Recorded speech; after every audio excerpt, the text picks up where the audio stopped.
Hi, everyone. I'm Bob Ruggiero, Vice President of Communications for Quilts Incorporated, and we've got another in our series of winter videos for the 2024 Festival Judge Show. And with me today is Janet Stone. Hi, Janet. Hi, how are you? So Janet won the eQuilter.com Master Award for Machine Artistry this year for her quilt, which you can kind of see a little bit of the detail behind me, butterflies, bees, and alphabet trees. And I'm going to go ahead and read her artist statement so you know a little more about the quilt. So Janet says, I have had the word alphabet trees in my head for a while and always wanted to make a quilt featuring trees that use that word. The gold letters were free motion embroidered, and the cream colored backgrounds were appliqued using a decorative stitch. Now, on this quilt, Janet used machine piecing, machine applique, fused applique, hand embellishment, free motion embroidery, and used hand covered buttons. So that's, not much process going on there at all. And then in terms of quilting, she used machine quilting with a stationary machine, free motion, and walking foot. So, Janet, again, congratulations. Thank you. So always a thrill. So, tell us a little bit about the process in designing this quilt and kind of how it figures into your alphabet obsession, I would say. Well, as I said in my statement, I had that word alphabet trees in my head for a long time, and I kind of always wanted to make an alphabet quilt with kind of featuring trees because I think you can get kind of funky with them when you do quilting and do different things. I honestly don't remember how I came up. It's an odd color scheme for me. And I'm typically don't like pastels or anything, but I don't really even remember how the color scheme came about. But I just designed, I design everything kind of the old fashioned way on graph paper with pencil. But started out with the center section. I know I started out with the wreath in the center, and it just kind of went from there. It's actually a little bit smaller than a lot of mine, but as any quilter knows, quilts talk to you as you design them and work on them, and this didn't need to be any bigger, so it was what it was. Well, at a 67 by 61, that's still a fairly good size. Yeah, it's just a little smaller for what I normally work on, but it was a lot easier to work on when I got it under the machine to quilt, so that was nice, but Well, tell us a little bit about how you think it maybe stands apart from some of any of the other quilts that you've made. When you kind of think about all your quilts and think of this one, what's kind mhm. of the first thing that pops into your head? Gosh, I'm not sure.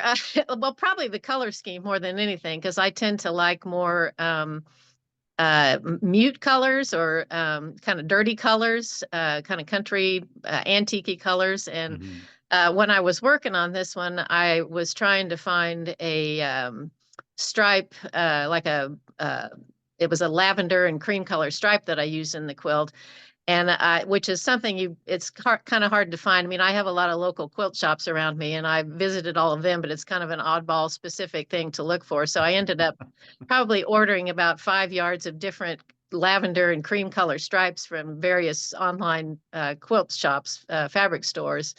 Finally ended up with one that I like, but typically, I can kind of fudge what I'm thinking about in color with what I have in my stash or what I can find locally. But that was very specific. What I needed was that lavender and cream stripe. So eventually I found it, but I have a pretty good stash of lavender and cream stripes now in my stash. So if I ever want to do one again, I have plenty to choose from. But that was kind of an oddball thing. And how big is your stash? Is it manageable? Is Um, it out of control? I mean, I would say it's manageable. I started collecting fabrics a lot when I started quilting just to have something to work from. But as I've gotten on with this alphabet series, I typically just buy the fabric that I need for the quilt that I'm working on if I need some. yeah. But yeah, So it's not out of control. let's go back in time a little bit and kind of tell everyone how you first got interested in quilting, and then maybe at what point you decided that you were going to really make the leap and exploring it a lot more in detail than just being a Get hobby. crazy about it. Yeah. Oh, hey, your words, not mine.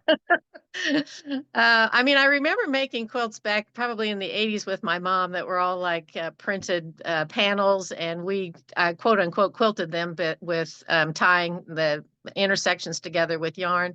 I kind of got out of it. I did a lot of other things, cross stitch and needlepoint and spinning, and then my husband and I moved into a new house, and there was a railing at the top of the stairway that I thought needed a quilt on it. And I had, by that time, I had had enough, pretty much had my walls covered with cross stitch samplers. So I thought I'd just start quilting again. And I bought a good machine in 2006 and made my first alphabet quilt in 2008 and entered it in a show and won a couple of prizes. And I just declared that I was going to make a series of 26 alphabet quilts, since there's 26 letters in the alphabet. And I tend to like to work on series or long things. When I was doing cross stitch, I did really large ones, and things that would take a long time. So I made the first one, won some prizes, and started from there. Just started designing them, and I would get inspiration for each one with different things. Somebody would say something, I'd go, "Oh, that's a good idea. I'll try that," and or I would see something and then just get ideas. So that's where it all started. Yeah. Now you mentioned you quilted a little bit, at least starting off with your mother. Did Yeah. she teach you how to quilt growing up? How did she influence you? She was always very crafty. She sewed. I mean, she used to sew my sister and my clothes when we were kids, and she made my sister and I take sewing lessons at a local. It was actually a sewing machine store at the time, years ago. And I totally hated it. I did not like, you'd pick out a pattern, you think, oh, that'll look cute and some fabric, and then you get it made. You take all this time to make it, and it never fit right. And I never liked the clothes. My sister took to it like a duck to water. She actually became a wedding dress maker and Oh, really? alterations Huh. gal. Yeah, but I just always hated it, and I didn't sew for the longest time, and until Mom and I started making the kind of the, like I say, they were um, pretty much just panel quilts. Not a lot of piecing or anything. Just buy cute panels at the store and kind of go from there. But yeah, I was not a big sewer for a long time. I just preferred to do handwork, needlepoint or cross stitch. So Yeah, that's interesting. You kind of cross-pollinated your interests there. yeah, and a lot So of people say a lot of my quilts, and particularly this one, a lot of people have said it looks like a sampler. All the cross stitch samplers that I've done, which is kind of, I mean, I'm sure I'm very influenced by them. So they come out in my quilts occasionally. yeah. So if you look out upon your artistic creativity, and if you could have, say, one quilting superpower that you could rely on when you're quilting, what would Uh-huh. that superpower be and why? You asked me that last year. I was lucky enough to win a good prize last year, and you interviewed me, and I still stand by it. It is to be able to wiggle my nose and have somebody block my quilts.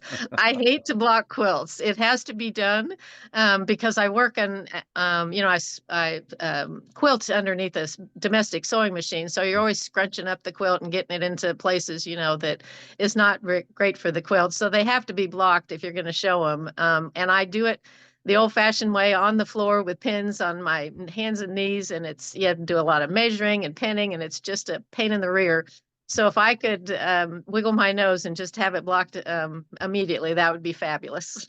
Have you tried wiggling your nose since last year? I mean, I haven't I checked in with try you in a every time. while. I try every time and it never works.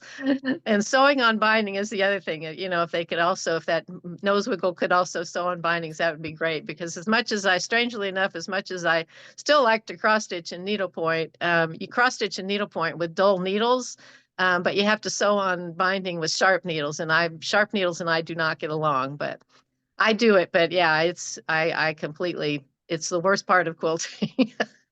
Well, But it has to if be you're lucky done. enough to win next year and we talk again, I want to see some action on that nose for next year. So, I'll work on it till next year. okay. All right. Well, Janet, thank you so much for taking out the time. I've just got one more question. So, kind of tell everyone what you're working on now, or maybe what the next year or so looks like for you in terms of your quilting. Yeah, well, this is quilt number 24, I believe. 25 actually was the one that won last year. They've kind of got out of order there a little bit, but and I've finished number 26. So you'll probably see that next year. So that's the series. I'm actually considering writing a little bit of book about them, with pictures and stuff. I've had some requests for that, so I've kind of started doing that, just writing the text on it. And then I'm already working on another quilt, which doesn't have an alphabet in it, has a few sheep in it because I like, sheep. And then I do have one that I've designed and I have the fabric for I was going to refer to it as an encore quilt to the alphabet series because it's got a quirky name that I've had in my head for years too. So I'll probably get started on that here pretty soon. So. You have a lot of quirky things going on in Oh, your head. I don't know if quirky I things. guess it works out for you. So. Works so far. It's been good so far. Well, Janet, again, congratulations again. And we're with Janet Stone. She won the equilter.com Master Award for Machine Artistry at this year's Judge Show. Congratulations again, Janet. And we look forward to seeing what you got in the future. Thank you so much, Bob.